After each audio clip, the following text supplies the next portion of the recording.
Então, boa noite, pessoal, para todo mundo que está presente aí, obrigado pela participação. Esse é o nosso primeiro webcast da série que a gente está fazendo, são no total 13 webcasts, a gente está tentando fazer mais ou menos um por semana. O meu nome é Leandro Carvalho, eu trabalho já com virtualização Microsoft desde 2004, comecei com a ConnectX em 2003, depois 2004 Virtual PC, Virtual Server e agora Hyper-V. Trabalho como instrutor Microsoft e engenheiro de sistema.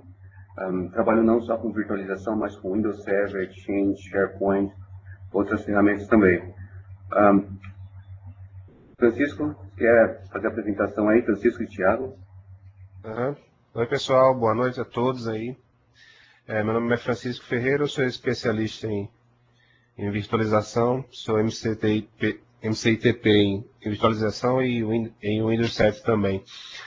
E atualmente eu trabalho como administrador de redes numa empresa aqui em Natal, Rio Grande do Norte, empresa varejista. Tenho experiência com implementação em cluster e gerenciamento com System Center Virtual Machine Manager. E estou aí para ajudar vocês aí na comunidade, pessoal. Um abração. Tiagão. Opa, galera, boa noite. Eu sou Microsoft Student Partner, sou certificado MCC, MCCS também em 2003 e 2008. Tenho algumas certificações de virtualização também. E estou aqui para ajudar e responder as perguntas de toda a galera aí, moderando esse webcast. É isso aí. Eu e o Francisco a gente vai estar apresentando. O Thiago vai estar moderando. Se você quiser entrar aí, Thiago, para falar alguma coisa, fica à vontade também. O pessoal pode fazer as perguntas aí para o Thiago. Esses são os nossos contatos, nossos blogs, os twitters também. Vocês podem encontrar a maioria do pessoal aqui que está na série de webcasts. A gente está nos fóruns também. Então, a gente vai passar também os contatos, e-mail, contatos pessoais. Qualquer dúvida, qualquer problema após o webcast, vocês podem ficar à vontade para perguntar para a gente também. A nossa ideia aqui nesse webcast é mostrar uma visão geral das tecnologias, das principais tecnologias de virtualização da Microsoft, mas não só focando na virtualização de servidor, que é mais importante. A gente vai entrar em detalhes aqui sobre a virtualização de servidores, a gente vai falar também de umas outras soluções que não são tão discutidas.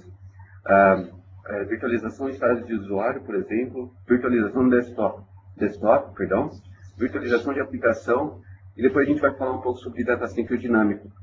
A gente vai começar falando um pouquinho sobre cloud computing, sem muitos detalhes também, e a ideia aqui é mostrar um pouco dos benefícios de cada uma delas, quais são os cenários. Tem muita gente que conhece a ferramenta, conhece o MADV, AppV, User State Virtualization, mas não sabe quando que vai utilizar, quais são os benefícios daquela ferramenta, qual é o cenário e quais são qual vai ser o retorno que aquela ferramenta vai dar para a gente. Então, essa vai ser a nossa agenda aqui, de mostrar um pouco desses produtos e um overview de cada um deles também. E mais detalhes vão ser apresentados nos outros webcasts com os outros profissionais, né? Em cada ferramenta. Bem lembrado, Francisco, porque a gente vai dar um overview aqui, a gente tem praticamente um webcast para cada um deles. Então a gente vai entrar em detalhes, instalação, configuração, gerenciamento, de praticamente todos eles. A gente, falando de virtualização, é legal comentar um pouco sobre isso, que a virtualização ela não é uma tecnologia nova. Só para provar para vocês, na década de 50, 1957, teve um cara chamado John McNair. Ele criou uma solução para resolver um problema que eles tinham na época. Não sei se vocês, nessa foto aqui, esse é aquele servidor da IBM, o MIT, um dos primeiros servidores criados em 1944, se não me engano, e ele tinha alguns problemas em relação a processamento de dados. Eles queriam fazer com que vários processamentos fossem feitos ao mesmo tempo. E a ideia desse cara, do John, era fazer com que isso acontecesse sem a necessidade de várias máquinas físicas. Ele não era especialista em hardware, mas ele era especialista em sistema operacional. E ele fez praticamente uma gambiarra, como ele mesmo disse na época. Ele criou uma interface entre o hardware e o sistema operacional para fazer uma divisão de cada sistema operacional em no mesmo servidor. Essa ficou conhecida como a primeira solução virtual e ele apresentou essa solução em 1959 em Paris. E praticamente essa solução que ele fez, que seria uma interface de comunicação entre o hardware e o sistema operacional, é a mesma solução que a gente tem hoje para quase todas as soluções de virtualização. Um outro caso legal, em 1965, Thomas Watson, ele tem um servidor chamado IBM M44. Esse servidor já tinha CPU em 32 bits, ele já rodava mais de até 44 máquinas virtuais. Uma outra coisa interessante, em 1972, teve uma outra máquina virtual, uma outra solução da IBM também, chamada VM370. Essa solução ela conseguia rodar máquinas virtuais e máquinas virtuais dentro de máquinas virtuais. Eu acho que a grande maioria aí que já trabalha com virtualização sabe que hoje em dia, para rodar uma máquina virtual dentro de uma máquina virtual, são poucas as soluções que oferecem esse tipo de recurso. Isso a gente já tinha desde a década de 70. A história da Microsoft com virtualização começa em 1988, de uma empresa criada pelo John Garber, Bonnie Fott e o Roy McDonald. Os dois primeiros se casaram quando eles abriram essa empresa, se conheceram, abriram a empresa, se casaram, e eles estavam tentando brigar na época, comecinho da década de 90, com a Apple. A Apple tinha alguns outros produtos também para fazer algumas integrações com o hardware e sistema operacional, e eles criaram essa empresa chamada ConnectX. Essa empresa ela foi comprada pela Microsoft. Em 2002, eles lançaram um produto chamado Virtual PC, ConnectX Virtual PC, e a Microsoft comprou essa empresa no dia 16 de fevereiro de 2003. O Roy McDonald, ele foi CEO dessa empresa até 2003 e muita da galera que trabalhou nessa empresa trabalha na Microsoft até hoje. Hoje a gente está passando pela transição de sistema virtualizado. O sistema virtualizado hoje praticamente quase toda empresa tem. É difícil você ver uma empresa que não tem um sistema virtualizado. E a gente agora está na estrutura de migração para cloud computing. Eu acho que daqui a um tempo a gente vai estar conversando de novo, daqui a alguns anos, e a gente vai estar lembrando da época que a gente ainda tinha servidores locais na empresa, servidores que eram hospedados locais. Eu acho que cloud computing vai ser uma solução que vai ser muito comum, não só a public cloud, mas a private cloud também. Antes de entrar em detalhes sobre cloud, eu e o Francisco, a gente queria comentar um pouco com vocês sobre os benefícios de um ambiente virtualizado. Francisco, você tinha comentado que você tinha alguns casos que você implantou aí na sua empresa. Você queria compartilhar algum desses casos para a gente, cara? Não, cara, é muito interessante quando você joga essas vantagens de virtualização para um diretor, por exemplo, redução de custos, melhor aproveitamento do hardware. No lugar de ele estar investindo muitos reais em vários servidores, que não é aproveitado, todo o processamento que um hardware de servidor tem, ele pode estar virtualizando isso. Então, tem casos engraçados aqui, ver o olho do cara brilhar quando está desligando aí 2, 3 máquinas e jogar isso tudo para virtual. É muito, muito interessante. E o lance da infraestrutura física, eu não sei se isso é lenda, o pessoal de São Paulo aí pode falar que o metro quadrado mais caro do Brasil é na Avenida Paulista, então todos os data centers de São Paulo, aí, a maioria dos data centers, e essa questão do espaço físico, refrigeração, está diminuindo isso, diminuindo o número de racks, uma escala aí de, sei lá, 50 para 1, 20 para 1, dependendo da infraestrutura que você vai ter, ponto de rede, switch, tudo isso jogando para um ambiente virtualizado, uma redução drástica de grandes ambientes aí de infraestrutura física. Fora a relação de custo de manutenção, nós fizemos uma implementação agora de um telemarketing, onde nós passávamos praticamente 3 horas para colocar uma máquina no ar novamente. Aí eu falo de sistema operacional, aplicativos, backup do restore de backup de usuário, e com um data center totalmente virtual, com uma infraestrutura de virtualização. No caso, lá foi implementado o VDI, todos os terminais com Windows 7 virtualizado. Isso aí diminuiu para 15 minutos, a gente só troca o thin client. Então, pode entrar, Leandro. Desculpa, cara. É interessante também, por exemplo, se eu, como um gerente de TI, perguntasse para um de vocês comprar um servidor para a gente instalar um servidor de banco de dados, um servidor de aplicativo qualquer, com base em um budget, geralmente a gente tem que fazer um assessment, a gente tem que fazer análise do ambiente, quantos usuários vão estar conectados naquele servidor, qual vai ser o hardware para aquele servidor. Mas o que a gente geralmente vê é o cara comprando o melhor servidor que ele pode com aquele budget. Então ele vai falar, putz, se eu tenho 4.000, eu vou comprar o melhor servidor que eu consigo por 4.000. Ele não perde tempo vendo qual que é o requisito de hardware para aquela aplicação. Mesmo que a aplicação precise de 4 GB, geralmente a gente compra 6, 8.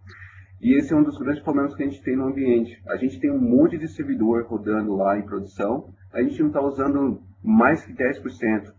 Tem uma análise feita pela própria Gartner, que eles falam que menos que até 8% geralmente da capacidade do servidor é utilizada. Então a gente perde um monte de recurso.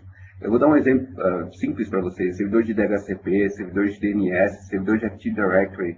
Todos esses servidores aí a gente tem um hardware muito bom e a gente não está utilizando mais que 10% da capacidade desse hardware. Então esse é um dos benefícios de você pegar esse hardware que você não está utilizando e fazer com que ele seja utilizado melhor reaproveitado com essas máquinas virtuais.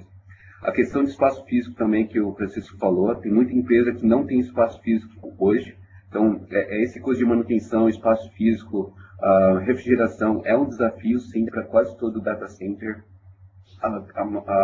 Ambiente de teste, isso às vezes é um problema muito sério para as empresas também. O cara tem um ambiente de produção, e ele tem um ambiente de teste, mas não é a mesma coisa. O cara não tem o mesmo hardware, os mesmos drivers. Às vezes, um update do Windows que você não tem naquele ambiente de teste, ele pode fazer com que o ambiente seja não sendo a mesma coisa que um ambiente em produção. Então, esse seria um grande exemplo também do benefício da virtualização. E uma coisa que a gente não tem com o ambiente físico, alguns exemplos aí Snapshot, Dynamic Memory. O Snapshot é uma maravilha. Se você quiser instalar alguma coisa, tiver algum problema, alguma dúvida, você pode tirar o Snapshot, fazer o que você precisar. Se tiver algum problema, você pode voltar ao Snapshot. E ambiente físico a gente não tem isso, né, cara? Se tiver algum problema, vai ter que... Mais próximo disso, a instalação de sistema lá do Windows Client, mas não chega nem o tempo gasto com isso. O snapshot, um restore não leva nem um minuto às vezes, e uma restauração de sistema, dependendo do case aí, demora 20 a 30 minutos, sei lá.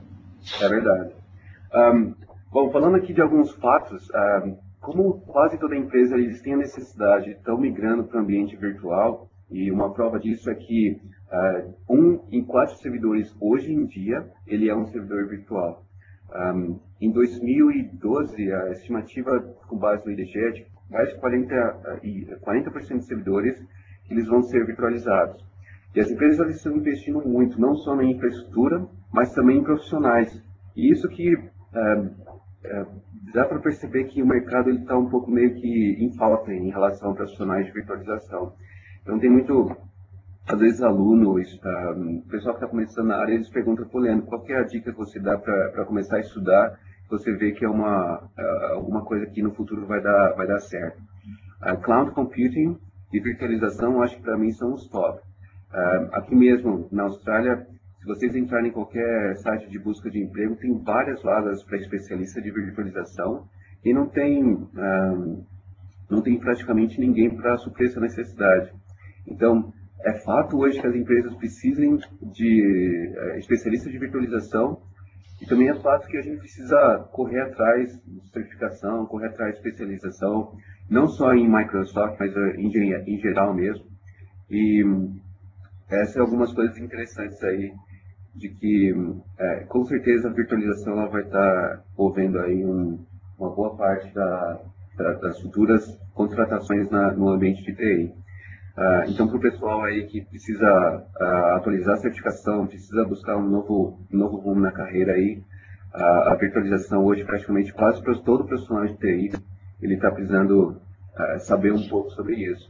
Mas aquele cara que ele é especialista, ele vai ter um futuro um pouco mais seguro aí no ambiente de virtualização.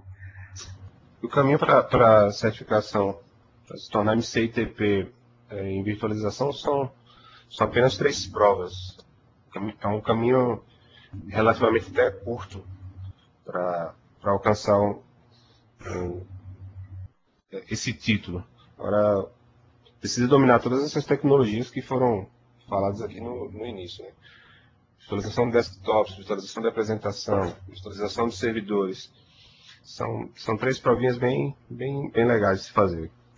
E isso é legal de falar também, porque quando a gente está falando de virtualização, é uma virtualização em geral, não só de servidores. Servidores é a mais principal, mas, por exemplo, nos últimos 4 meses eu dei vários treinamentos sobre o MDOP, para falar do AppV e do MapV. Tem várias empresas hoje começando a migrar para o AppV pelos benefícios que ele oferece. E isso é importante também, porque o pessoal às vezes foca muito só em servidores, mas as outras tecnologias elas são muito interessantes e elas fazem vários benefícios, vários recursos legais que a gente não tem no ambiente normal. Comparando, é como se fosse o servidor físico e o servidor virtual. O servidor virtual a gente tem vários recursos que eles são praticamente impossíveis em servidores físicos. E a mesma coisa para a aplicação, a virtualização do desktop. Aqui nesse slide a gente tem um exemplo sobre a economização de energia. Vocês conseguem ver aí 10 servidores em um ambiente virtual, comparando com a estrutura física. A economia é muito legal. E não só a economia de energia, mas, como a gente estava falando, espaço físico, a refrigeração, a manutenção desses servidores. É um problema hoje, mas que com a virtualização a gente está conseguindo suprir um pouco dessa necessidade. Solução de energia também, né, Leandro? Isso mesmo. Um dos problemas, pegando esse slide aqui para a gente debater um pouco, um dos problemas que o pessoal vê, que tem em geral nesse ambiente de migração de físico para virtual, nesse exemplo de 10 servidores, o cara ele pensa, eu vou pegar 10 servidores e eu vou migrar para somente um servidor físico. Então eu vou ter uma economia de 90% de hardware aqui. Isso é um dos erros mais comuns em relação à virtualização, porque você estaria dando um tiro no pé se você estivesse colocando 10 máquinas físicas em somente uma máquina física, com 10 máquinas virtuais. Se essa máquina física cai, você está perdendo 10 servidores. Então, num planejamento de ambiente virtual, a gente tem que considerar não só essa estrutura do hardware, a gente tem que considerar a alta disponibilidade, o cluster, então nesse ambiente, no mínimo 2 máquinas físicas, uma boa estrutura de rede, uma boa estrutura também de storage, performance de comunicação entre as máquinas e storage. Então, o ambiente de virtualização, ele não é só uma máquina física e várias máquinas virtuais rodando ali.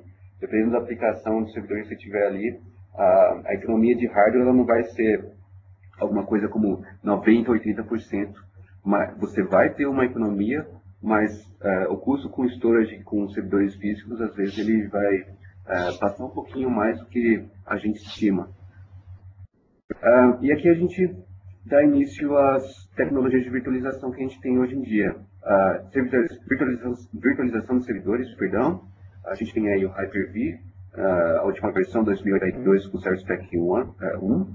Virtualização de aplicação, a gente tem o Application Virtualization, AppV. A gente tem também o Remote Desktop, o Remote App, através do RDP, do Remote Desktop Services. Virtualização de estações de trabalho, a gente tem 3 soluções, VDI, a gente tem o Virtual PC e o MapV para compatibilidade. Virtualização de apresentação, a gente não tem muito slides para falar sobre virtualização de apresentação nesse webcast aqui, mas que geralmente a maioria de vocês usam no dia a dia, que é a comunicação, a conexão remota. Ela é vista como uma virtualização de apresentação. A virtualização de estado de usuário é uma das menos comuns. Ela não é uma virtualização propriamente dita, mas ela é vista como uma solução de virtualização, porque o usuário ele acha que o perfil ele é local, ou a pasta é local, mas aquele recurso está num servidor, está num um serviço externo, não na máquina física do cara. Então, a virtualização de estado de usuário também ela é vista como uma estrutura de virtualização. A gente vai debater um pouquinho sobre cada uma dessas tecnologias, mostrando para vocês um overview, os detalhes, alguns benefícios de cada uma delas. E antes disso, a gente vai falar um pouquinho sobre cloud. Não tem como a gente falar sobre virtualização sem falar sobre cloud computing. Então a ideia aqui para falar sobre cloud, a gente não vai entrar em detalhes sobre tipos de cloud, private cloud, infrastructure as a service, mas mostrar um pouco sobre os recursos e os benefícios que a gente tem hoje em dia tendo uma cloud. Eu vou dar um exemplo simples para vocês. Vamos supor que a gente precise agora criar um novo data center. Então eu preciso, sei lá, 10 servidores físicos com algumas máquinas virtuais rodando ali. A gente precisa gastar com a estrutura de mão de obra, a gente precisa de uma estrutura física para hospedar esses servidores. A gente tem que se preocupar com todo o gerenciamento de cabeamento, o suporte dessa tecnologia, a segurança física do local, a estrutura de acesso ao servidor, ao data center, backup também. Então, se a gente for ver o produto final, que é o nosso software, a aplicação rodando, em relação a custo, isso não chega nem a 10%.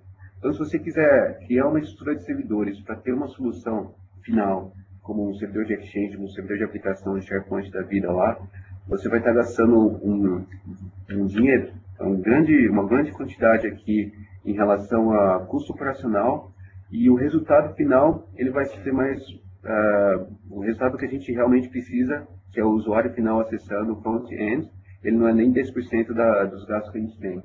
Então, esse é um dos problemas que a gente tem com a estrutura de um data center local. E essa é a ideia da cloud. Todo esse custo operacional aqui, ele seria hospedado em uma outra empresa. Praticamente seria a ideia de você pagar esse custo operacional da mesma forma que você paga hoje uma conta de água, uma conta de luz. Você estaria pagando praticamente o que você usa.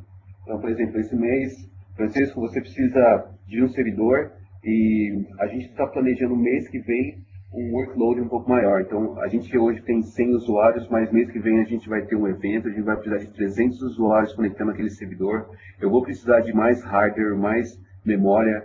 Eu vou precisar de uma estrutura de backup diferenciada, um tempo de backup um pouco menor. Então, você simplesmente vai ligar para a empresa, passar essas novas políticas, e o cara vai fazer para você isso num SLA bem curto, que se você fosse fazer local, isso teria um impacto bem grande e seria bem estressante também fazer toda essa alteração. Só começando já pelo processo de cotação, retorno da cotação até o fechamento, entrega da máquina, realidade dos Estados Unidos é no outro dia, mas realidade Brasil, 30 dias para isso chegar, é complicado. Isso mesmo, cara. E aí seria a ideia do data center na nuvem. Eu estou lá como gerente de produto, gerente um administrador de rede. Se eu quiser um servidor novo, simplesmente faço uma nova requisição para a empresa. Os caras disponibilizam um servidor lá para mim na hora. Se eu precisar aumentar ou diminuir o recurso de hardware desse servidor, eles podem adicionar isso para mim. E eu não vou precisar mais me preocupar com esse gerenciamento local. Então, a ideia da cloud, se você for ver por esse lado, a ideia da cloud, por outro lado, ela vai estar acabando com algumas funções que a gente tem hoje na empresa. O cara que faz backup, por exemplo, com a cloud, ele vai ter que se especializar em outra coisa. O cara que cuida da manutenção física daquele servidor, ele vai ter que se especializar hoje em cloud computing. O disaster recovery também que a gente tem na cloud, ele é bem legal. Se você perdeu o servidor lá, o cara tem um SLA de, sei lá, dependendo do servidor que você tem, 3, 4 horas, o servidor está de volta. E você vai estar lá na sua mesa, sentado, só explicando para o usuário que você vai ter que esperar 3, 4 horas, mas todo aquele estresse, para quem já passou por isso, de restaurar um servidor em produção, é bem estressante de ficar ouvindo o usuário na orelha, falando, e aí, quanto tempo que eu vou precisar? Posso ir para casa? Vai demorar muito? Pô, isso aí é chato pra caramba. E com a estrutura de cloud computing, todos esses problemas, eles seriam da empresa, não nossos. Só para ter uma ideia, a gente aqui na empresa surgiu a possibilidade de jogar nosso e-mail para a nuvem. Então a gente vai fazer uma cotação de Exchange. Aí pensou em servidor para comprar, hardware, refrigeração da sala, o software que é caro, solução de energia a mais, profissional que não tem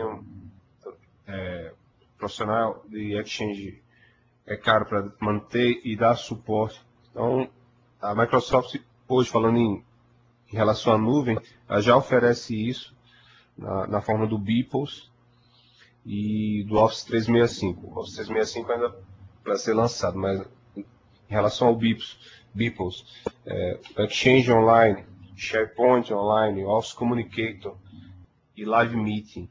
Então, o diretor não pensou duas vezes quando a gente jogou toda essa tabela de custo para ele. E pagar aí $10 por usuário para jogar tudo isso para a nuvem, tendo Exchange, SharePoint, Office Communicator e Live Meeting. Aí ele realmente não pensou duas vezes e fechou. Nós já estamos no processo de migração para a nuvem, justamente pelo custo, por não ter profissional para gerenciar isso. E é muito simples a parte de gerenciamento. Eu fiz alguns testes, tanto com Beeples quanto com Office 365. Marcar checkbox. Eu estou aqui jogando bem, numa visão bem ampla, mas é bem simples. Eu não vou ter aquele custo operacional que eu teria se tivesse um ambiente todo, uma preocupação com o ambiente local.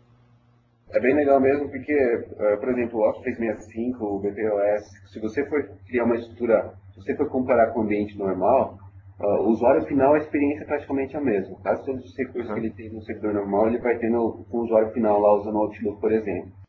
Para o cara que é administrador de redes, ele consegue instalar até o console de gerenciamento do Exchange. Então, algumas configurações ele pode fazer local, ele não precisa fazer uma requisição para a empresa. E toda essa parte por baixo dessa estrutura que a gente viu toda a parte do iceberg que a gente não consegue ver, ela está toda na Microsoft. Então, se der algum problema nessa estrutura, é problema da Microsoft. O cara que está lá na empresa não vai precisar se preocupar com isso. Esse exemplo que a gente estava fazendo agora seria um exemplo de nuvem pública. Tem algumas empresas que eles ainda têm um pé atrás em relação à cloud. Por exemplo, Leandro, eu queria colocar alguns servidores nessa cloud, mas eu tenho algumas informações que elas são restritas. Eu trabalho num departamento do governo, eu trabalho numa empresa que tem algumas políticas de segurança, a gente tem algumas auditorias e essa estrutura de cloud para a gente não vai rolar. Mas você poderia fazer uma estrutura dessa, de criar uma estrutura de data center e adicionar hardware quando você precisar, remover hardware, adicionar mais servidores, criar um pool de recursos interno. Ou, por exemplo, um data center dedicado para a sua empresa. Um site lá só com esses data centers que vai suprir a necessidade para todas as outras localidades. Esse é um exemplo de nuvem privada. A gente tem alguns slides para falar um pouco sobre a nuvem privada no final da apresentação e a gente vai comentar sobre isso. Mas como eu estava falando com vocês, eu acho que se a gente for debater daqui a uns 5 anos, se a gente for voltar a falar sobre isso daqui a uns 5, 7 anos, a diferença da estrutura que a gente tem hoje com o ambiente que a gente vai ter em alguns anos, ela vai ser praticamente totalmente reformulada. Eu costumo dizer que agora, no momento, a gente está passando por uma revolução nessa área de TI e essa ideia da nuvem, ela vai ser bem interessante. Pelos benefícios, redução de custo, quase todos os recursos que a gente tem, eu acho que não tem porquê da gente não utilizar essa estrutura de cloud. Como eu falei, tem alguns benefícios, conexão, banda de rede, segurança, alta disponibilidade. Eu acho que a PSN da PlayStation Network é um exemplo disso. Mas as empresas elas estão se preparando bem, elas estão verificando todas essas políticas, todos os prós e contras, e elas estão criando várias soluções para proteger a informação o mais rápido possível, o mais seguro possível também. Agora, entrando em detalhes sobre as outras soluções de virtualização que a gente estava comentando. Qual que é a ideia aqui desse slide? Eu vou comentar com vocês um exemplo que já é normal para o dia a dia de vocês. Uma pergunta simples, por exemplo, por que vocês usam o DHCP? A ideia do DHCP é de você gerenciar os IPs locais. Você vai em um servidor, uma estrutura gerenciada centralmente. Então, você vai instalar um servidor, todos os IPs estarão lá, e esse servidor vai distribuir os IPs para todas as máquinas. A mesma coisa com o Active Directory. Eu não vou ficar gerenciando conta de usuário local, isso é loucura. Por isso que a gente tem um AD para colocar todo o gerenciamento centralizado. Servidor de arquivos, a ideia de tudo isso é a centralização. E se a gente pudesse fazer isso com o perfil do usuário? E se eu conseguisse fazer isso com uma aplicação? A ideia de uma aplicação, por exemplo, a gente ter as aplicações rodando na máquina do usuário, mas essa aplicação estaria no servidor. Então, um benefício simples desse exemplo. Eu não vou precisar, se eu tiver lá 1000 usuários, atualizar um Service Pack 1 dos Office 2010 para cada máquina. Eu não vou precisar atualizar 1000 computadores, eu vou atualizar um computador. Só o computador de servidor. Eu não vou precisar gerenciar 1000 computadores. O usuário vai conectar naquele servidor usando o Remote App ou usando o Remote App V. A mesma ideia para o estado de usuário, a mesma ideia para o sistema operacional rodando em NetV. A ideia aqui é centralizar, fazer com que toda essa estrutura seja centralizada, e com isso a gente vai ter alguns benefícios de gerenciamento em configurações que a gente não tem no ambiente físico, ambiente normal, que a gente tem no ambiente virtual. Por exemplo, Leandro, eu tenho um ambiente lá que a gente precisa rodar Java, a versão antiga e a versão nova. Eu tenho um usuário que precisa rodar a versão antiga do AutoCAD e a versão nova. E algumas versões, alguns produtos, alguns softwares não conseguem executar, não conseguem ser executados de uma forma local. Então, essa é a ideia que a gente tem com a virtualização. Esse seria um dos benefícios com a virtualização.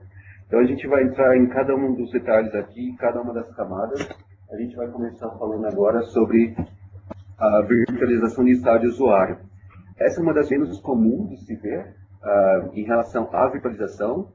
Quando eu digo menos comum, várias empresas utilizam esses recursos, mas o pessoal não conhece essa estrutura como uma estrutura de virtualização. Então, qual que é a ideia aqui do User State Virtualization? Quais são os benefícios? Leandro, por que eu vou colocar o perfil do usuário no servidor? Por que eu mudaria essa estrutura do perfil do usuário para o servidor? Eu vou dar um exemplo que eu tive uns 4 anos atrás. Eu estava trabalhando na época em uma empresa e a gente teve um problema com o usuário, que ele perdeu a máquina dele local, o HD, e morreu.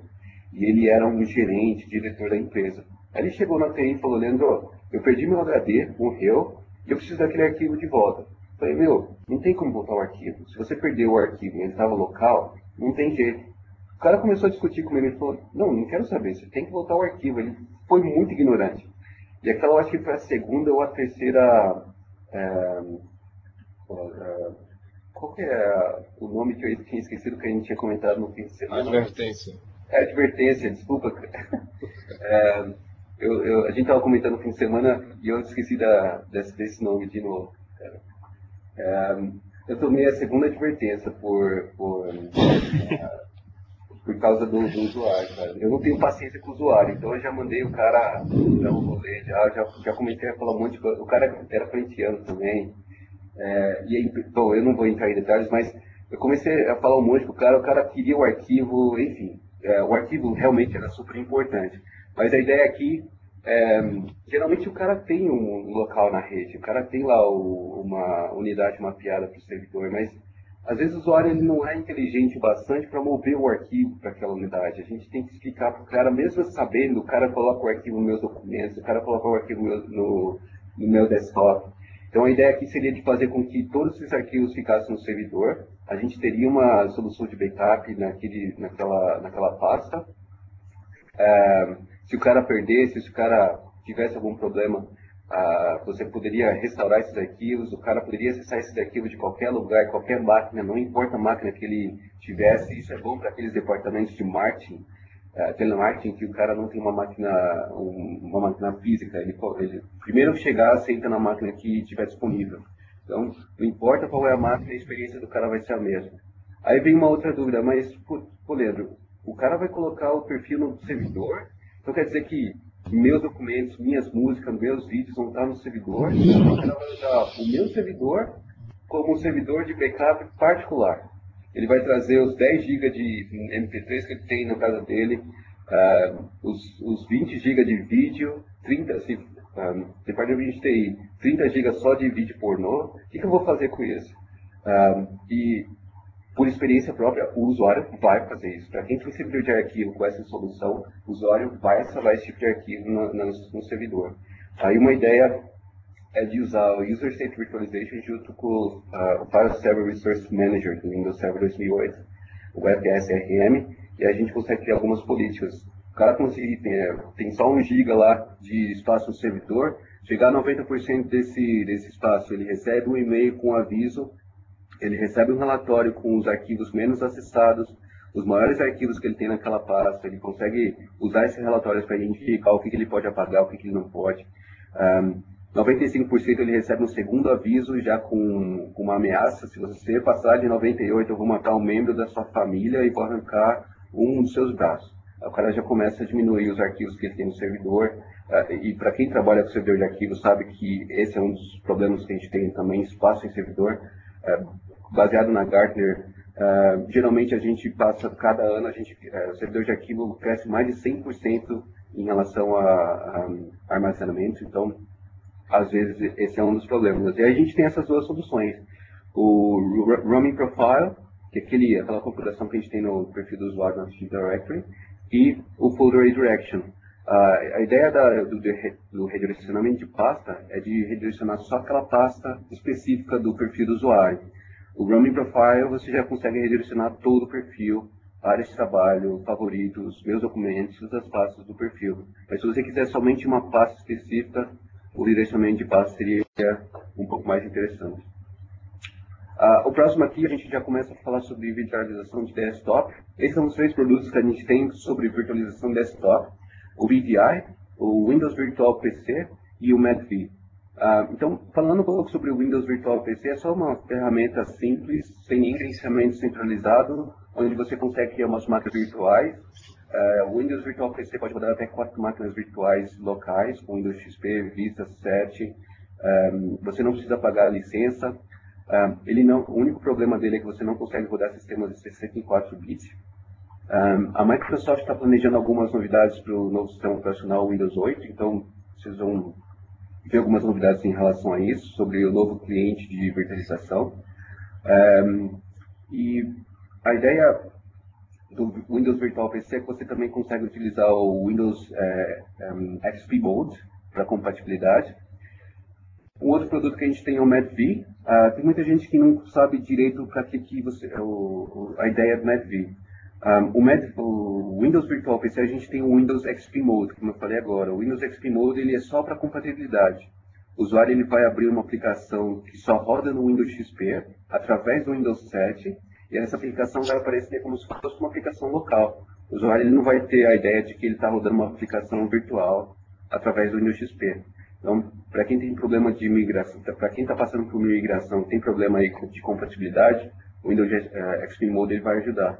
Só que ele não tem o gerenciamento. Eu não consigo gerenciar, criar uma imagem de Windows XP Mode, especificar quais são as aplicações que vão estar disponíveis para aquele usuário. Eu não tenho configurações avançadas. Por isso que a gente tem o MadV. O MadV ele é praticamente a mesma coisa que o Windows XP Mode. Só que ele tem um gerenciamento centralizado, ele tem uma estrutura por trás. Eu consigo criar um pacote de instalação dessa máquina virtual para ser instalada pelo System Center Virtual Machine Manager, ou até mesmo via Active Directory. Então, a ideia do MadV ela é bem simples. Compatibilidade, só. MadV é só para compatibilidade. E o VDI a gente vai falar um pouco mais para frente, a estrutura do VDI. Começando aqui só para falar sobre o MadV. Dá uma olhada só nesse gráfico aqui que eu fiz falando sobre compatibilidade. Tem muita empresa hoje que quer migrar para o Windows 7, mas o cara ele não consegue por causa de compatibilidade. Tem algumas aplicações que não rodam no Windows 7. Mesmo que você consiga, a gente tem algumas ferramentas padrões do Windows 7, tem algumas outras ferramentas que a gente consegue usar, como por exemplo o ACT, Application Compatibility Toolkit.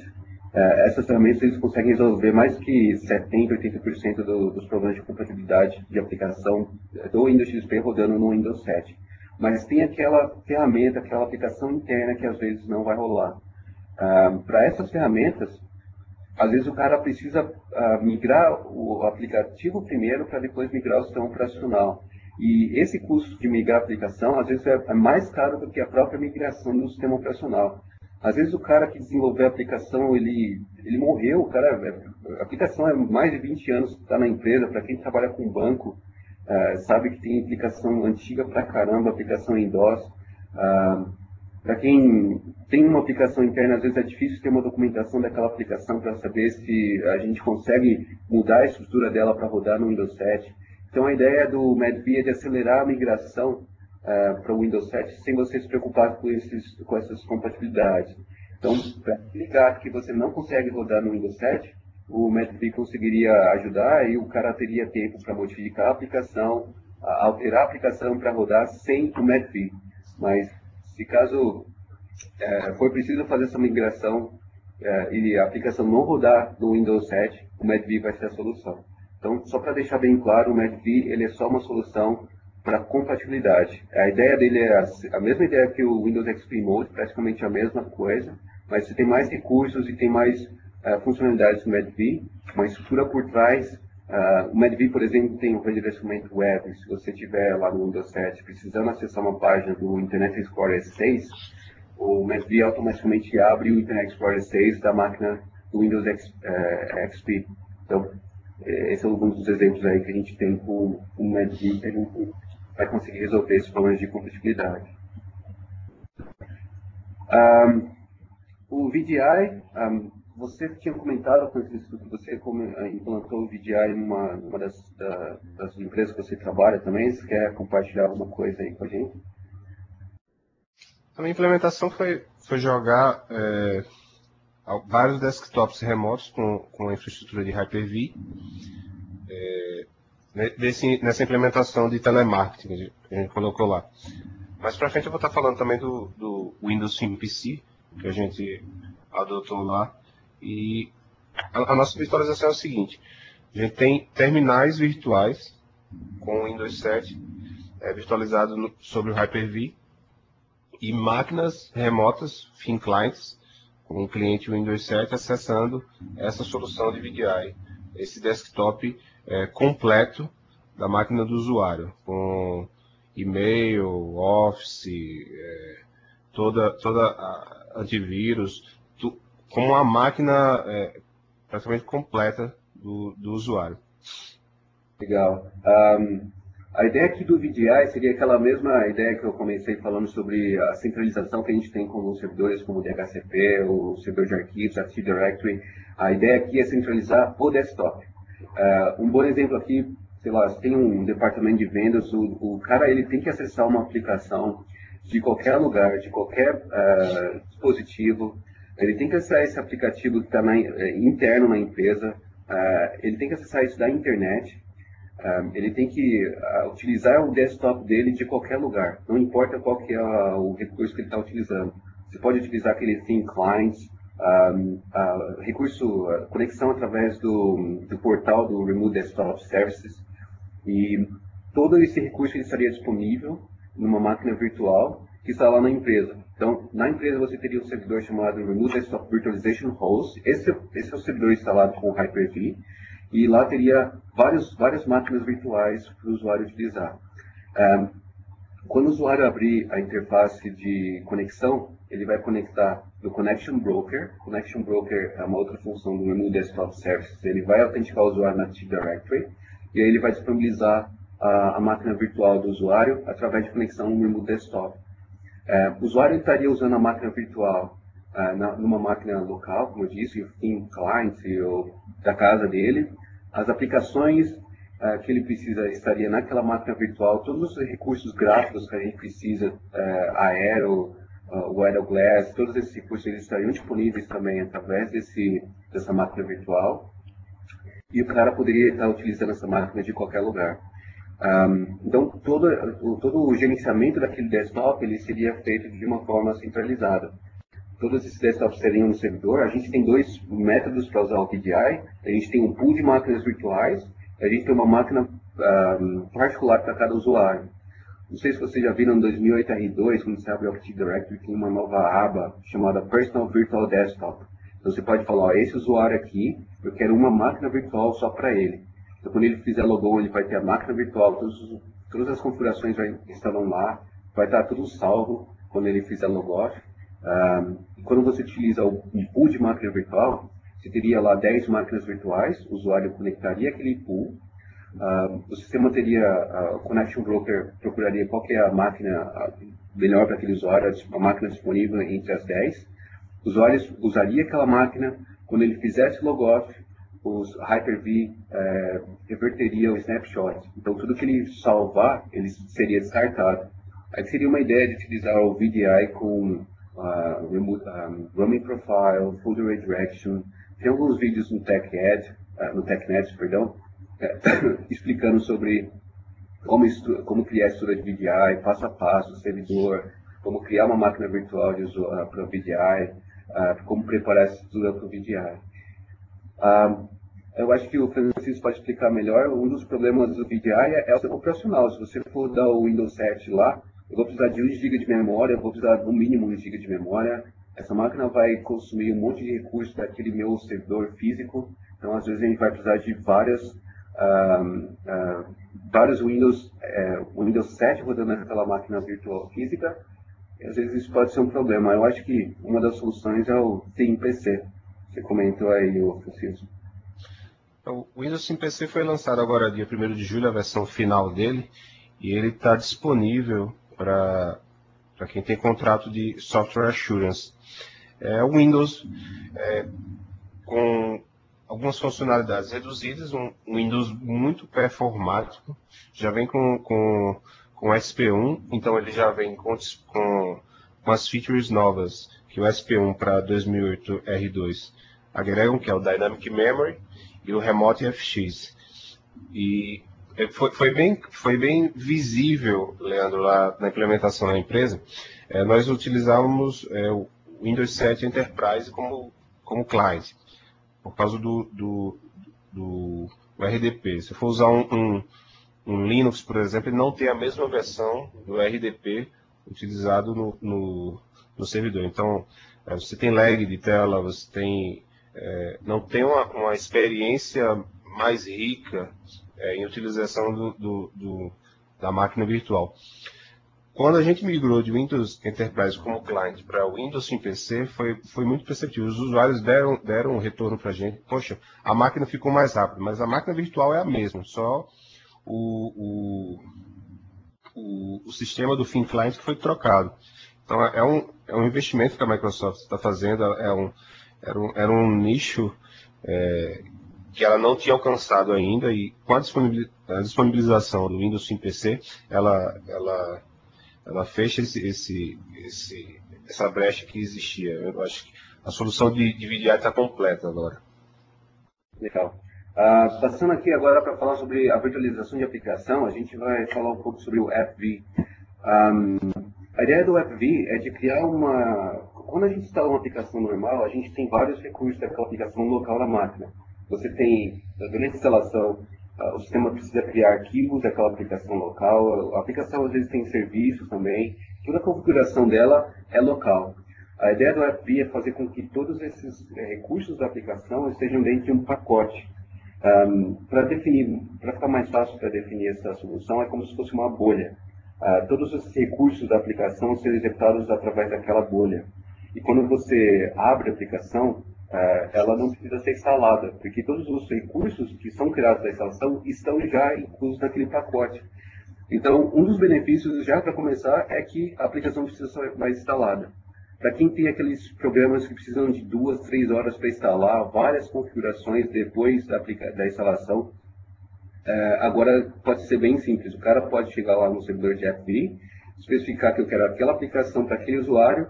O usuário, em 5 minutos, ele vai ter aquele ícone na área de trabalho, ele pode fazer um duplo clique, o sistema já abre a aplicação para ele. Então, a instalação da aplicação ela não existe mais com o AppV.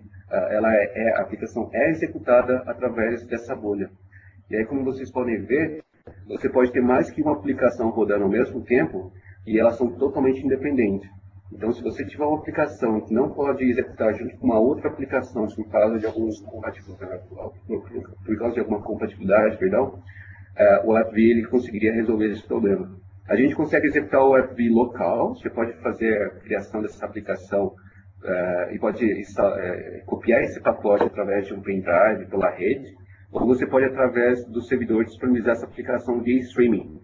Via streaming é interessante porque o usuário ele vai executar a aplicação, o servidor vai enviar a aplicação para ele através de um protocolo específico, e aí ele vai utilizar a aplicação. Quando ele fechar, o servidor vai descarregar os arquivos locais. Você pode deixar o cache lá, mas a ideia seria do gerenciamento centralizado, como eu comentei. Então, se você precisar atualizar aquela aplicação, você não vai precisar ir em cada uma dessas máquinas. Através do servidor mesmo, você pode instalar uma atualização, você pode instalar uma nova versão, e a única coisa que o usuário vai ter que fazer é fechar e abrir a aplicação de novo. Então, para quem trabalha com instalação e gerenciamento de aplicação, você tem esse recurso de não precisar mais instalar a aplicação. Primeiro, disponibilizar a aplicação para o usuário em alguns minutos, sem a necessidade de instalação. Segundo, compatibilidade de aplicações que não funcionam juntas, não vai ter mais problema também. Seria o terceiro benefício. E o quarto, que é o gerenciamento centralizado. Eu não vou precisar mais atualizar máquina por máquina, não vou precisar mais gerenciar a aplicação máquina por máquina. Essa é a ideia do AppV, e é por isso que tem muita empresa hoje que está começando a migrar para o AppV. O procedimento para migração de conversão de uma aplicação normal para uma aplicação virtual, ela é chamada de sequencer. Você tem que sequenciar uma aplicação através do AppV. Bem simples. No meu blog lá eu tenho o passo a passo de cada um desses procedimentos, como instalar o AppV, como ele funciona, a estrutura dele. E esse é um dos benefícios que a gente tem com o AppV. Aqui é um pouco da estrutura do AppV. Se vocês conseguem ver a animação aí, mas a gente tem o sequenciador, convertendo a aplicação normal para uma aplicação virtual, e a instalação da aplicação através do protocolo RTSP, que é o servidor streaming. Ou você pode fazer a instalação de modo autônomo. O servidor, nessa conversão, o sequenciador, ele pode criar um arquivo MSI, e você pode instalar através do CC Center Virtual Machine, CC Center Configuration Manager, perdão. E aí toda essa instalação pode ser feita através dele e também o gerenciamento dessa aplicação. Vou passar aqui o próximo slide para mostrar para vocês aqui um exemplo de uma aplicação do AppV. Então, a experiência, não sei se vocês conseguem ver aqui a estrutura gráfica, mas a experiência que o usuário tem é de uma aplicação local, via streaming também. E aqui no canto inferior direito, não sei se vocês conseguem ver, mas a aplicação tem um ícone ali, falando que a aplicação está sendo executada e 100% da aplicação está sendo executada. Às vezes você abre um programa, você não precisa abrir todo o programa. O servidor de AppV consegue te enviar só 20% da aplicação, que é o básico. Se você precisar utilizar outros recursos, o servidor pode te enviar o resto da aplicação também. Então a experiência do usuário de acessar a aplicação é bem rápida. Quando ele fecha a aplicação, não tem nada local naquela máquina. Então, geralmente quando a gente remove uma aplicação, tem um monte de lixo, chave de registro, arquivos antigos, e aqui com o AppV tudo roda através da bolha. Então, só para comparar aqui de novo, o foco dos dois primeiros que a gente viu, perfil de usuário, AppV, Remove Desktop, seria a redução de custo. Com ele vocês conseguiriam fazer com que o gerenciamento fosse centralizado, e aí você não precisaria mais gerenciar as aplicações e os dados de usuários localmente. Vai ter que comprar licença, mas você não vai precisar mais de helpdesk gerenciando e tendo que fazer a instalação e configuração dessas aplicações. Já algumas outras soluções, como por exemplo o MedV, é só para compatibilidade, então ele vai gerar mais flexibilidade, mas ele vai te ajudar também na migração do Windows 7. O VDI, se você for verificar, tem que instalar um servidor muito bom físico para hospedar todos os meus desktops. Tenho que disponibilizar storage para backup desses servidores. Então, o foco não é tão grande assim a redução de custo. Seria mais a flexibilidade mesmo. Aí a gente vai, os dois últimos aqui, falando sobre servidores de virtualização de servidores. Eu vou pedir desculpa para vocês, a gente está 9 horas agora, acho que a gente vai passar uns 10 minutinhos, tá? Então, para quem precisa sair, a gente pede desculpa. A gente vai continuar aqui a apresentação. A gente não vai ter problema em acabar um pouquinho mais tarde, tá? Então, não se preocupem em relação ao horário. Acho que a maioria de vocês aí já devem conhecer, o pessoal já deve trabalhar com algum servidor de virtualização, seja ele VMware, Citrix, ZenServer, Hyper-V. A ideia aqui é simplesmente disponibilizar uma estrutura de servidores através de uma aplicação entre o hardware e o servidor, usando o Hypervisor, seria aquela camada que a gente tem entre os dois. E a Microsoft disponibiliza o Hyper-V.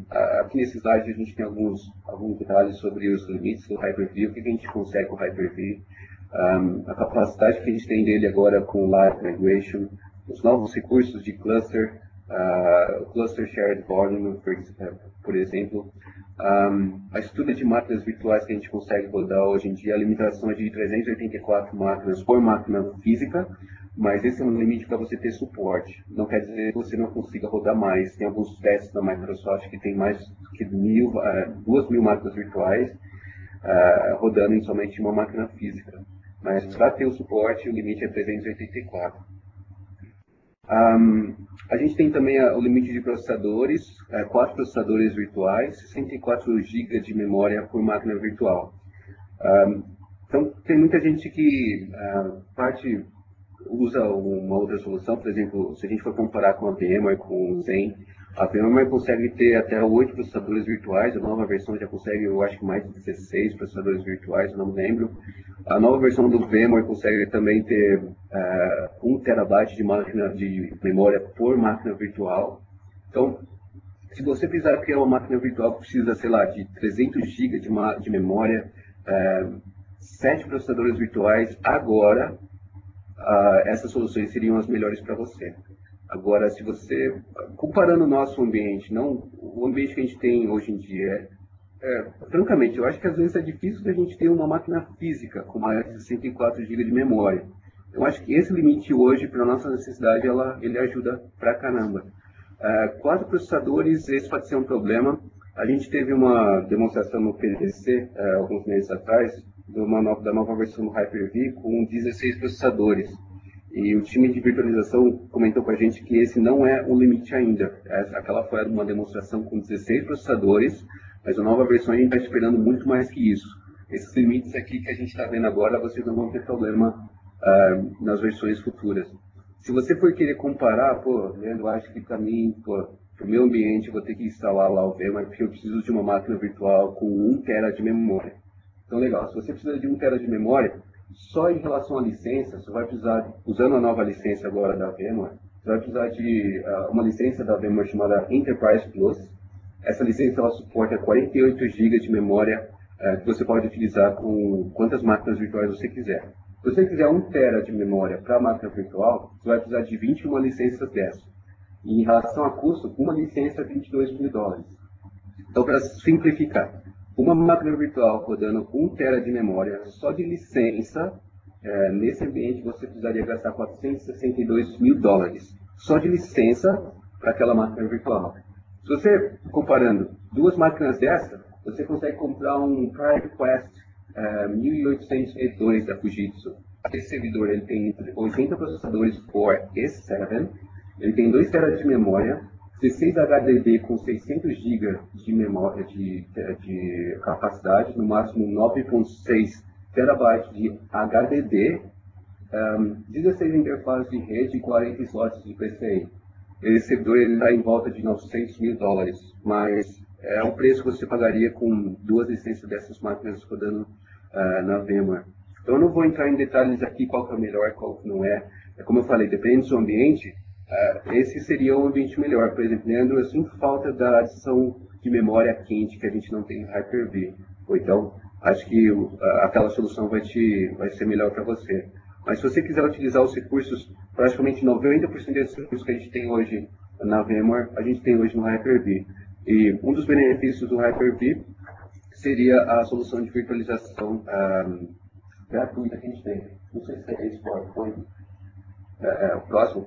Vou só pular aqui, depois eu volto naquele. A gente tem aqui o Hyper-V Server, que é uma versão gratuita do Hyper-V. Então a gente consegue instalar o Hyper-V Server com uma máquina física usando 1 TB de memória, 8 processadores, e essas máquinas virtuais elas podem ter 64 GB de memória.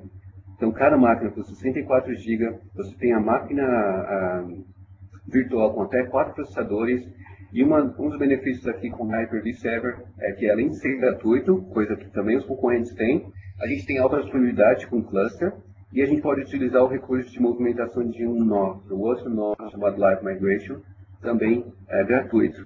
Então você precisaria praticamente comprar o hardware só. Para quem precisa migrar sistema físico para virtual, se você tiver um hardware lá, em relação à licença, você não vai precisar se preocupar.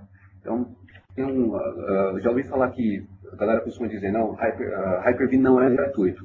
Hyper-V é sim gratuito, mas se você quiser os outros recursos de gerenciamento, System Center, outros recursos adicionais, aí a gente já teria que fazer uma compra de uma licença maior.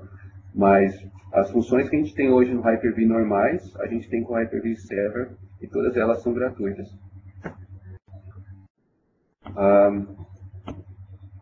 Dá uma olhada aqui, pessoal, numa comparação em uma estrutura de HD, uma estrutura física com uma virtual.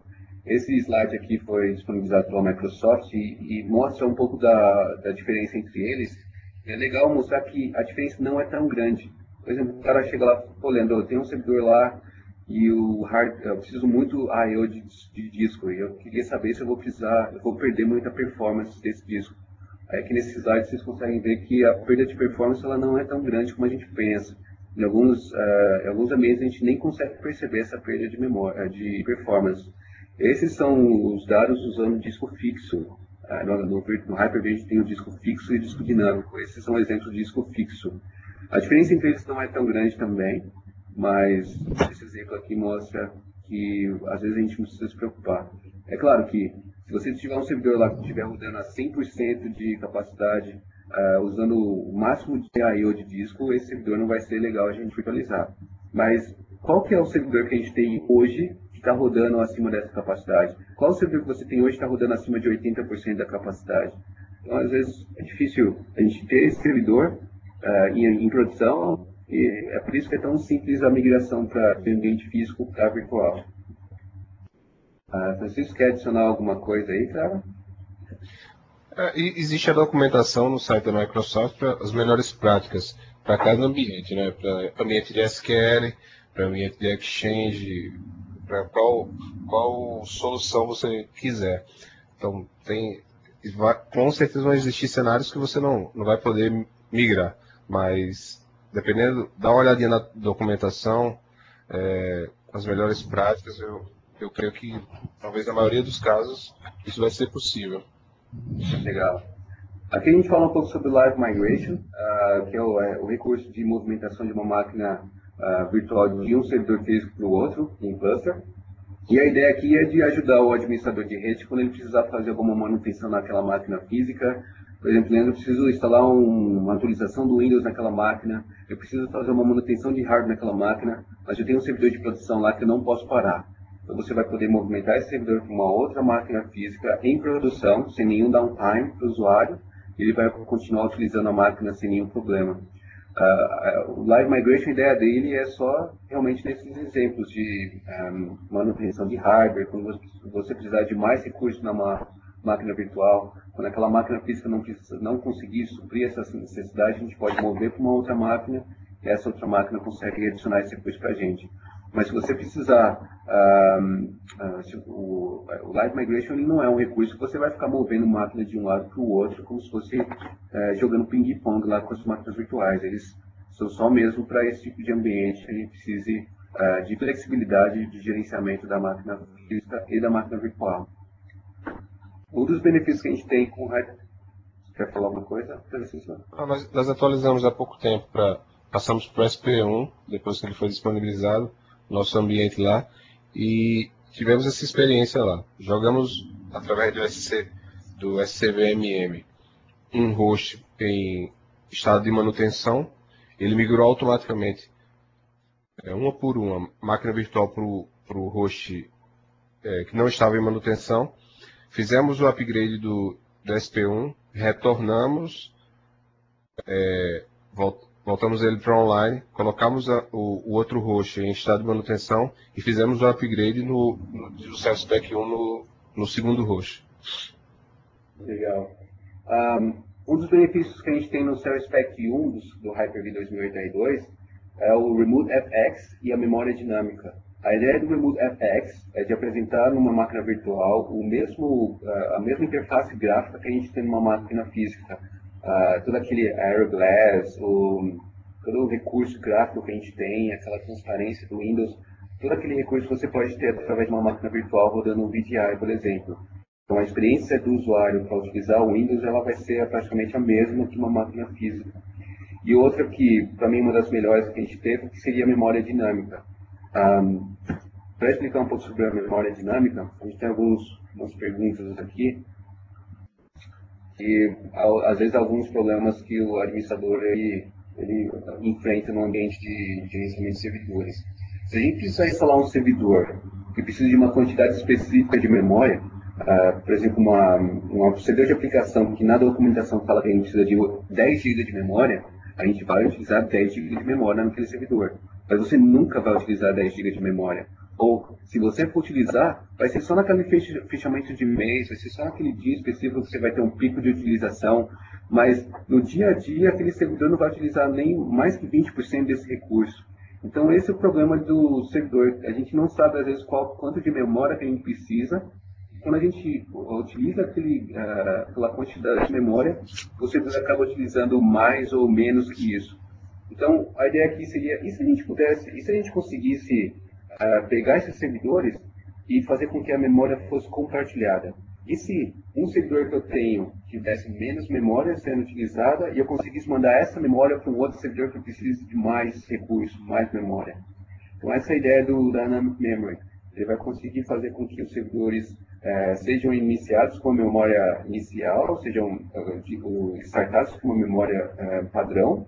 E aí, dependendo da utilização do servidor, ele pode solicitar mais memória de um outro servidor virtual, ele pode roubar essa memória, emprestar essa memória desse outro servidor, e se o servidor começar a diminuir a sobrecarga de trabalho, ele consegue disponibilizar a memória que ele tem em um outro servidor.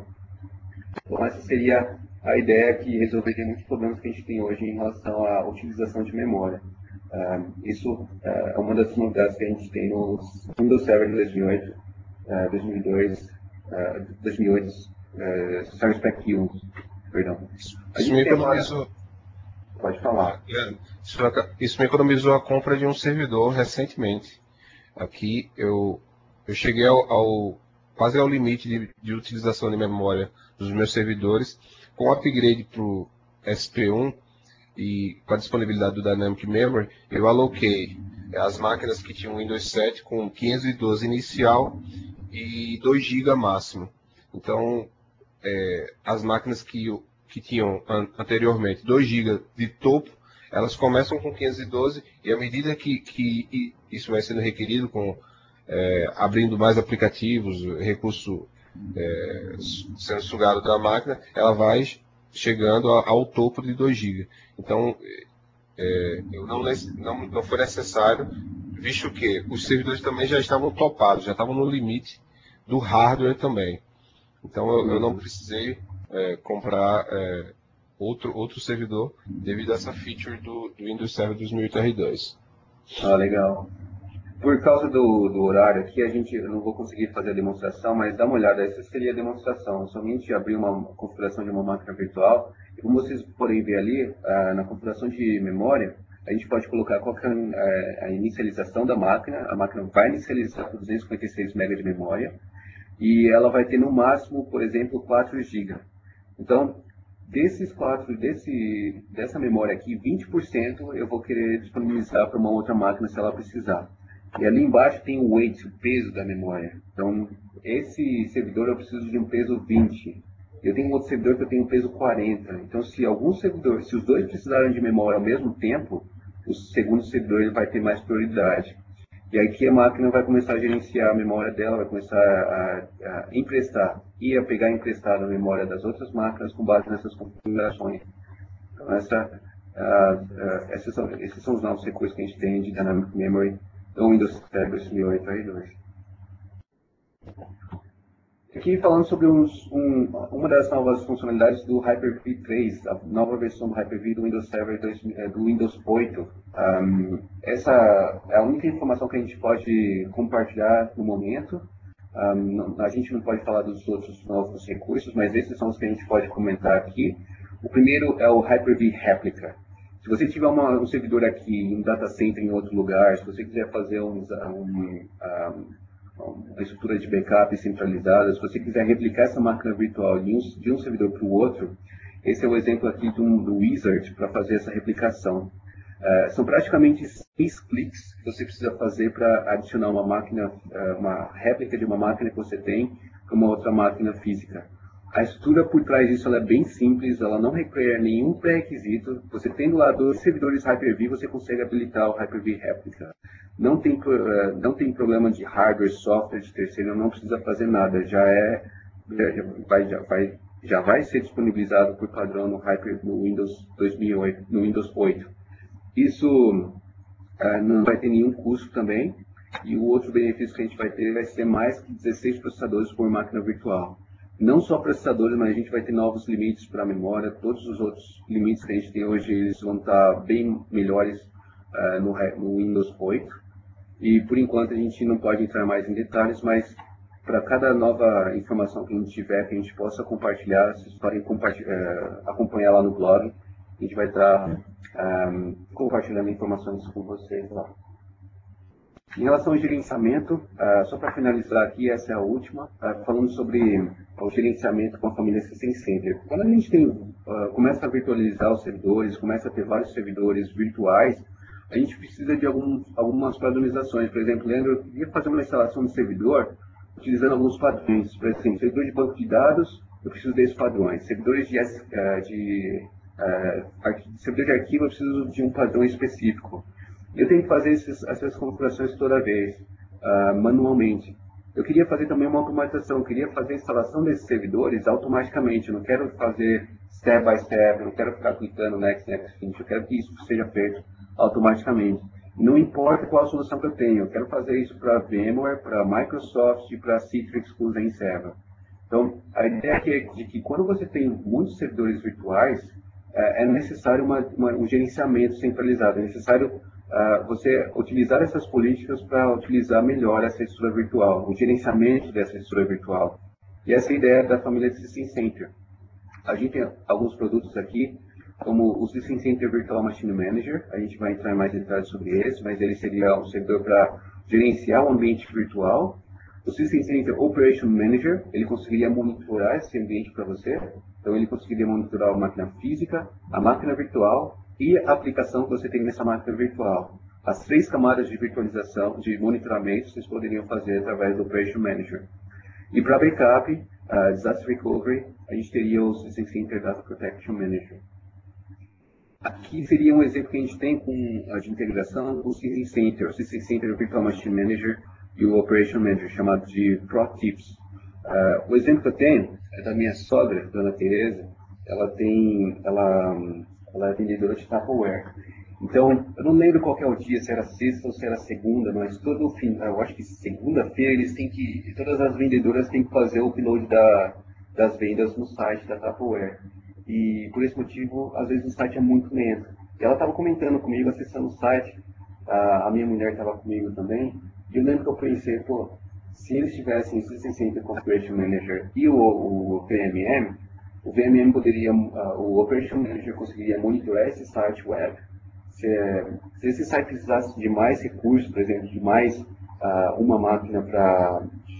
mais recursos para utilizar esse site, o sistema conseguiria automaticamente criar uma segunda máquina virtual, adicionar o load balance através dessas máquinas virtuais, suprir a necessidade de acesso que eu estou tendo lá, o workload, e depois desligar essa máquina virtual para mim.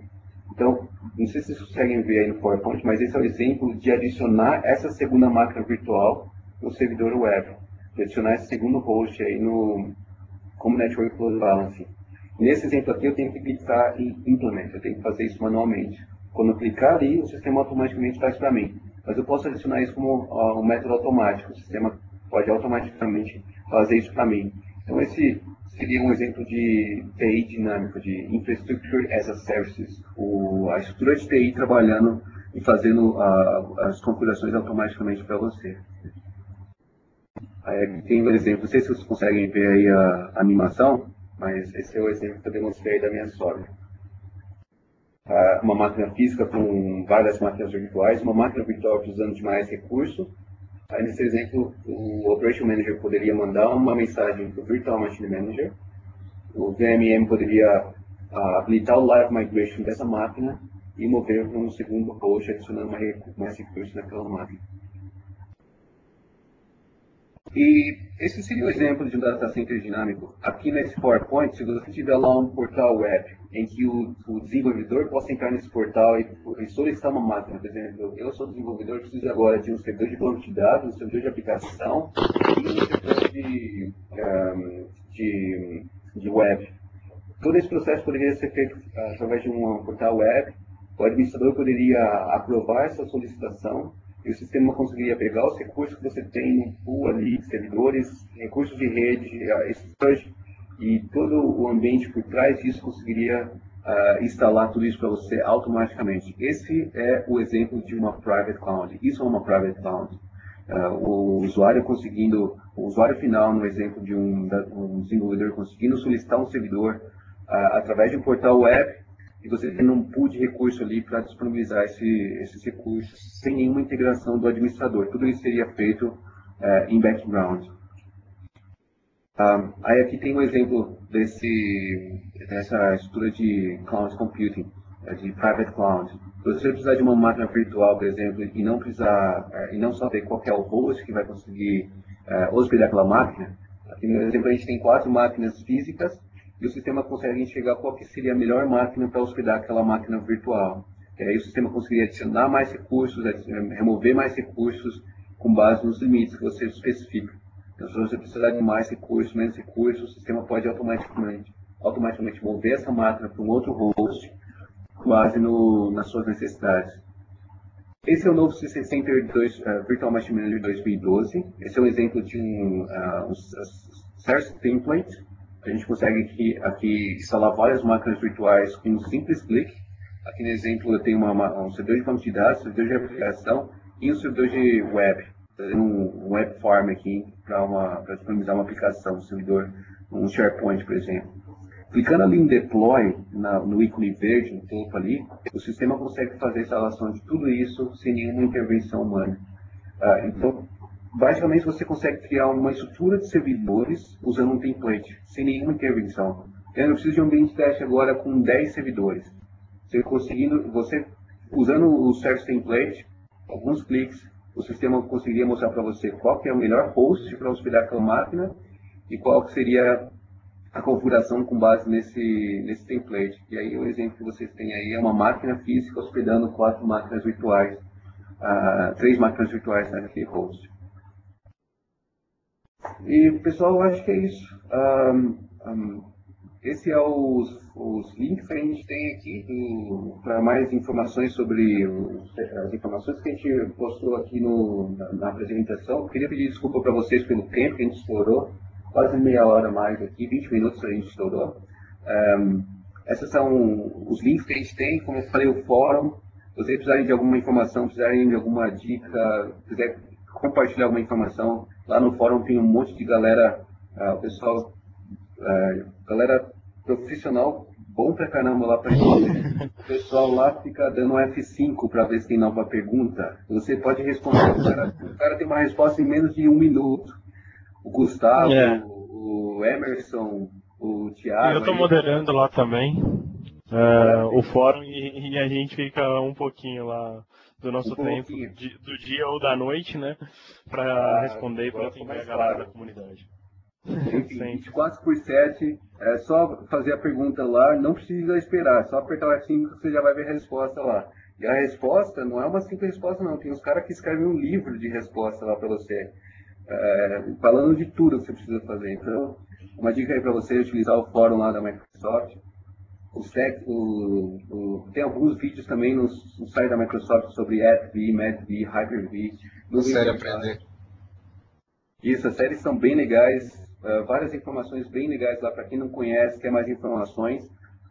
Lembrando que a gente vai ter os outros webcasts, então a gente vai ter um monte de webcasts para falar sobre esses produtos também. A ideia vai ser entrar em detalhes sobre cada um deles, então vocês vão ver várias coisas legais aí. A gente tem um webcast até dezembro, um por semana, começando hoje. Semana que vem a gente já tem um outro já.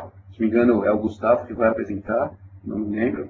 Mas qualquer informação aí, qualquer dúvida, pessoal, só mandar e-mail para a gente. Esses são nossos contatos, nossos blogs. A gente sempre tenta manter lá atualizado. A gente está tentando fazer a gente está com um projeto de criar uma comunidade só para a galera de virtualização. Então, a gente está vendo aí, estudando para criar um website só para falar sobre virtualização. Toda essa galera está envolvida aqui nesse projeto. Mais uma vez, obrigado a todos vocês, obrigado Francisco, Thiago. Eu vou cancelar aqui a gravação. A gente pode continuar aqui na sala, se vocês precisarem de alguma informação, a gente pode bater um papo aqui, o microfone vai estar aberto.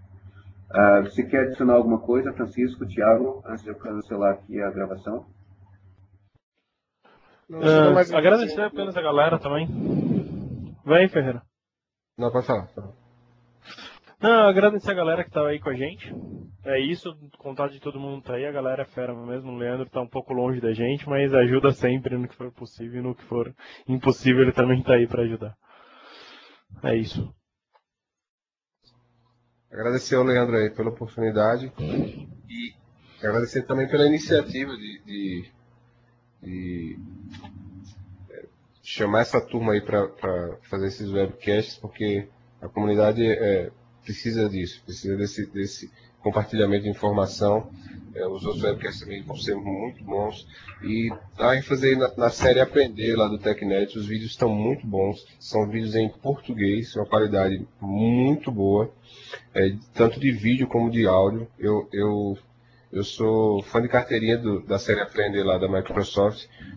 E a parte de virtualização está muito boa, com os vídeos lá do Leandro. Tem alguns vídeos do Vinícius Apolinário também muito bons. Então, pessoal, acessa lá o TechNet, technetbrasil.com.br e dá uma visualizada na série Aprender. Muito boa mesmo. Legal. Então é isso, pessoal. Obrigadão a todos. A gente vai continuar online. Só vou cancelar a gravação aqui, só um minuto.